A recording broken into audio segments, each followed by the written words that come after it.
Hello everyone, how are you doing? This is MD Tech here with another quick tutorial.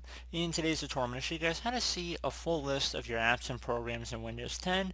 This tutorial comes upon a request from a viewer of mine, and I do notice that Microsoft has made it a little more difficult to actually find a complete list in Windows 10, so I can understand why some people might be a little bit confused about it, and just to make an updated video about it.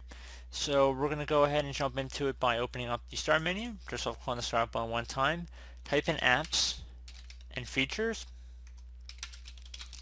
Best match to come back on Apps and Features right above System Settings. Go ahead and left click on that one time.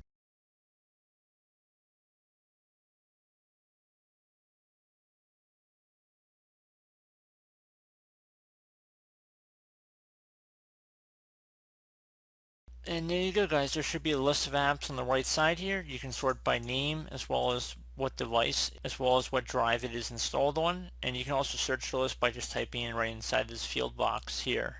So pretty straightforward tutorial, guys. Do hope I was able to help you out, and I do look forward to catching you all in the next tutorial. Goodbye.